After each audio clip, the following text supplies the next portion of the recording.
390 Wagon Master here, today with a follow-up video on the Pearce Simpson Cheetah SSB 23 channel single AM single sideband mobile CB radio. And if I remember right, this is from around 1974 vintage.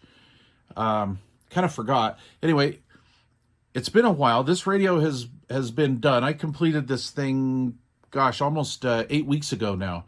And I repainted the lids on it. I sanded those down somewhat. If you're familiar with the Courier Gladiators and some of these Cheetahs, these Cybernet chassis, they didn't do a very good job on the paint, and it was kind of a low quality paint job on there. I mean, I remember when this type of radio was new, fairly new, just a couple of years old, and lids were already looking bad there. So anyway, I sanded it, but not perfect. I wanted to leave it a little gruffy and see how it would come out. I painted it with Rust-Oleum. I let it bake out in the sun for, well, the lids that is, for a couple days, kind of heat treated them. And yeah, that worked out really well. They look nice. They've got a little bit of hammer effect to them. Kind of gave it a, couple coats of color here. And then on the very last one, I just misted it. And that works out pretty good with that Rust-Oleum rattle can paint. All right, enough of that. I wanted to detail the front of this out. I usually use my Awesome cleaner, and I take the knobs and the faceplate and everything off, and I hit them with my Awesome and a toothbrush, and then I'll polish it up sometimes with some of that Meguiar's, and they look pretty good. But I do not have the proper Allens for these. I think I have the right size, but these things have either corroded or something. I'm not going to mess with it. Maybe the next owner will want to do a full detail, but this is what the front looks like. It has a big scratch right here. Unfortunately, I did try the scratch out on that, and that did not take that out. But anyway, we have AM, upper lower sideband, squelch, SWR calibrate, the outer ring. We have volume and RF gain. And then, of course, we have our Receivo slide. No, wait, this is Slido Tune. I forgot what they call this. But anyway, this is we call it a clarifier. It's basically like an open air capacitor. And this will allow the radio to slide up and down about 600 hertz, 500-600 hertz. I can't remember exactly, but it's somewhere in there. Half KC, right? And it's unlocked. These are unlocked. They're not locked. This was before lock clarifier mandates.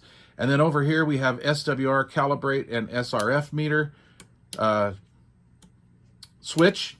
And when I got this radio, you could not really move that. That was pretty much frozen. And these pots were in really shag nasty shape. And anyway, it's come a long ways, and it's a pretty decent little radio. I'm just working the internal speaker, so we'll turn it up a little bit.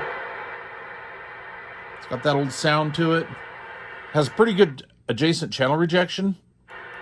If I remember right, this radio will do channel 24. You just go like that between 22 and the PA spot. Maybe it's 25. I think it's 24.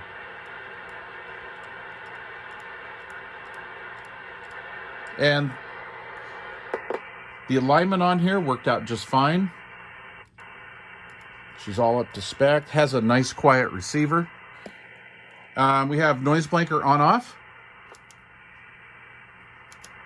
Pretty effective. And then, of course, PA. All right, so I've got the lids ready to pop off. So I'm going to pause the camera and we'll see what's underneath the bonnet. All right, that lid came out nice. The bottom one did as well. And we have the original owner's life story in here. If you find this, call collect at area code, whatever that is, 915-692-3208. Owner John Drew, February something. Oh, Fairway something, Georgia, I think. Anyway, John Drew, and he's got anyway, all over the place. Of course, he's got his social security number or his government ID on the back of the radio. Pretty nice radio inside. I think this is a pretty clean setup. If I remember right, this has got a 1306, 1307 driver and final, and pretty healthy pretty healthy unit. Here's our crystal section over here, and our crystal lattice filter. And I did change a couple of these power supply caps in here. I didn't use my quality caps. I didn't have any Michicons on hand at the time, and so I just kind of used those Amazon Bojack pack or whatever. I don't know. Anyway, it's a multi-pack, and once in a while I'll use those. You have to go through them because there's a lot of capacitors that aren't anywhere close to spec, and that's what I did. So I got the ones in here that were close, and it works out pretty good. Could we go further? Yeah, we could probably do that. We could probably yard all these out and put quality capacitors in here, and I'm sure it would actually make an improvement, you know, and then do a realignment. But I'm not the guy for that job. I just don't want to take that on at the moment because I don't believe I'm going to keep this radio.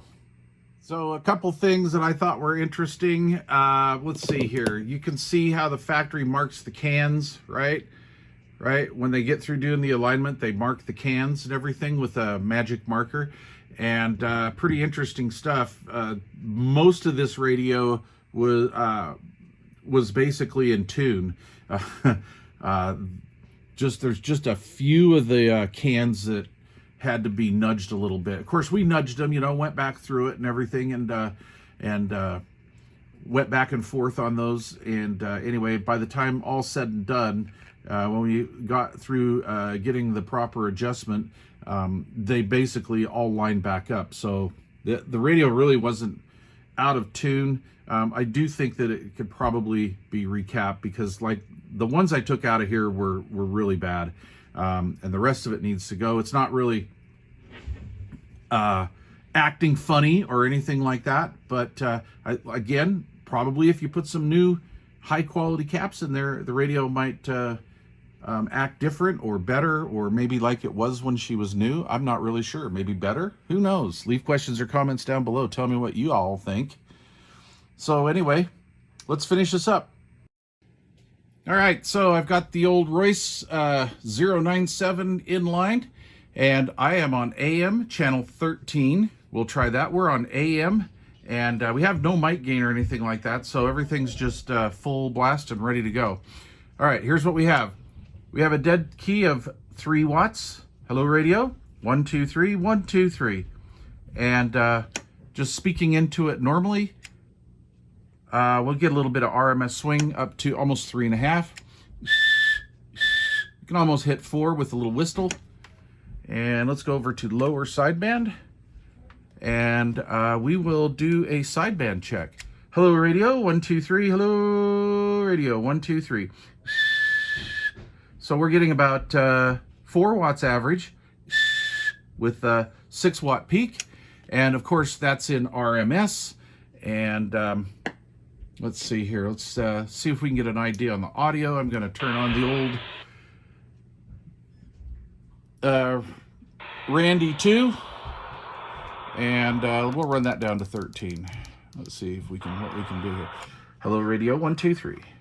How about this? We turn up a little bit of volume. 1, 2, 3, 1, 2, 3. Hello, radio. 1, 2, 3. 1, 2, 3. And these radios really shine on sideband. So let me turn a radio on that'll receive sideband signal. Okay, so I've got the Cobra 2000 GTL up there. Now I'm transmitting on a dummy load, so we're not bothering anybody. Hello, 1, 2, 3. Hello, 1, 2, 3. This is AM, so that's what AM sounds like. And we will flip over here to single sideband. And 1, 2, 3. Hello, 1, 2, 3. 1, 2, 3. 1, 2, 3, 4. This is lower sideband. And there we go. Big old powerhouse radio there. And let's see here. Let me see if I can get this a little closer. Hello, radio. 1, 2, 3. 1, 2, 3. 1, 2, 3. There we go. Somewhere in there. And yeah, good sounding radio. And again, this is with the Cobra stock mic.